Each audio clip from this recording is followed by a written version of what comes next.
take a little scenario in a simulator situation. You get airborne out of Cape Town off runway 19. You're flying out towards False Bay. And through 2,000 feet or so, you pick up on the right-hand engine, your number 2 engine, you have a engine fire. Okay? And at a few seconds later on your number 1 engine, you have an engine flameout. So you got a flameout on the left engine and a fire on the right engine. And this is a very nice little thinking exercise to give a crew member, maybe someone that's transitioning to a command position, or someone that you're trying to force to think a little bit more. So what you find a lot of the time, the pilots with inexperience immediately want to fall back on what they've learned. And what they have learned is that if there's a fire, you do memory items. And by doing the memory items, you need to fight that fire. So we shut that engine down, and then we fire 1 or 2 bottles, and then boom, we hopefully get that fire out. And a lot of the inexperienced pilots, through no fault of their own, because they don't have the experience yet, say, okay, flame out here, fire here, I'm going to do the dangerous one first. I need to get rid of this fire so that the plane can carry on flying. But in so doing, by fighting the fire first, you shut down your only engine that was potentially working, because with the fire, that engine could still be producing thrust, which in this scenario it is. So you've shut down the engine with the fire, and then suddenly the cogs start clicking over there in your head, and you realize, oh no, now I do not have any thrust pushing me forward. You become a glider, and you've got a few options, 30 degrees either side in front of you, where are we going to go? And if you're over False Bay or something there, you're pretty limited onto what you can do. Maybe you're going to ditch in the ocean or something like that. Then I thought, okay, how can we tie this into a bit of a life lesson here? How often in life have you got a situation that is your engine fire, which could be something major going on, a health issue, a financial issue, and in your mind, you get this idea that I need to sort this out, because once I sort this out, then I can concentrate on these other things. So you sort of narrow your vision on, I need to put this fire out. Okay, and in so doing, you lose all situational awareness of everything else that's going on, and your life starts falling apart a little bit. And the flame out could be a relationship with your best mate, a relationship with your husband, your wife, creating a simple budget for your finances. You might need to do that first before you go and fight the fire in your life. Yeah. You like, particularly if you have a mate or someone that you speak to regularly, you haven't spoken to them in a long time, and now you're dealing with this big situation. As I'll get hold of Ryan, but I need to sort this stuff out first. And your focus and attention goes boom. And I wonder how many people are dealing with something like that right now. And it's something I just thought about the other day, driving home after simulator training, to say, how can we tie this into a bit of a life lesson there, where, maybe you need to sort your flame out first. Get that engine restarted.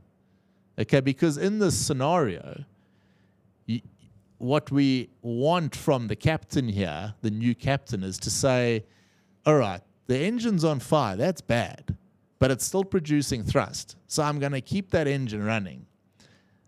Engine number 1 has had a flame out, which is not good, but I can possibly restart that engine. So let's fire up the APU. Let's start engine number 1. Engine number 1 starts. Great. Now you can go and shut down engine number 2 with a fire. I love that. That is just such a relevant and very, very applicable analogy and scenario and parallel to, I think, what most people are dealing with. Yeah. Great insight. It's never normally one thing. Yeah. No, it is. It can be a culmination of 10, It's 20, 100 always a things. culmination. Right? Absolutely. You have when's your tire going to go flat on your car? It's just after you've spent, 20 grand doing something else, or you lose your job and then now you have to pay for this, this, and that. So you did that, didn't you? You paid for tires on your car. 2 weeks later, your job at Saks was.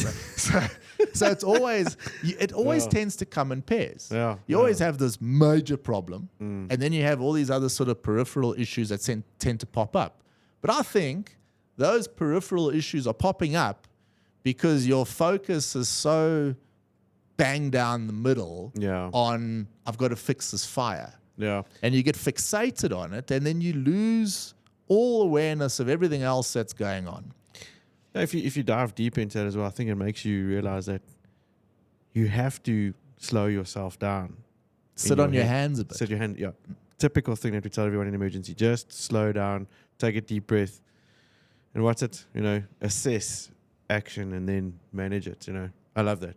It's very, very cool. Very, very relevant. Yeah, so I was trying to think, obviously that prodigal son one with that tied in, the journey is important. And on the journey, you're going to come across things in your life that are difficult and you need help. I had Franz Smith on here last week talking about Captain Circle, pilot mental health. It's a big topic. It's something that, we need to speak about more.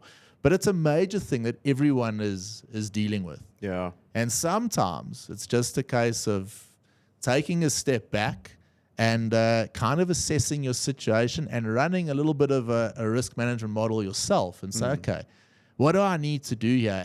And why this is, really struck a chord with me is I've learned more about my profession since I've been sitting behind two pilots in a simulator than I ever did sitting in the front flying that airplane. Yeah. And 10 times, because you sit there and you wonder about how, and you can tell this guy is going to make the wrong decision based on the speed at which he's doing it, based on a whole bunch. You can tell before it's happened. And it's very easy to sit behind someone and then say, this guy's going to make that error. But very difficult when you're in the front there to make sure you don't make that error. When you're driving, when you're the captain of your ship, when you're yourself running through life, difficult to tell, am I making an error with this thing? And we have to, in some way, take a step back, watch yourself a little bit as an instructor and say, hang on, this guy needs a bit of guidance here. Let's prompt something here. Because we fall back on what we know. We fall back on this. I've done this before. This is how I'm going to correct it. And boom, boom, boom. And now you're stuck. And just going back to that analogy, if you do shut both those engines down, it's the same thing that happens in life where you're not dead and buried. You've got options. You've got 30 degrees either side. You're going to find somewhere and go and land this airplane. But you're limited in options. Yeah, your options then suck a bit more. They suck. And you have to land. You then have to fix the airplane, refuel it, and then get airborne again. Yeah. Whereas another option might just be, don't have to react so quickly and take a step back. Fix the Flameout, then deal with the fire. So, yeah. A bit philosophical today. No, but it's cool. I mean, it's very cool. Very, very, sometimes these discussions on the pod are, I think, the ones that are most essential and very, very relevant.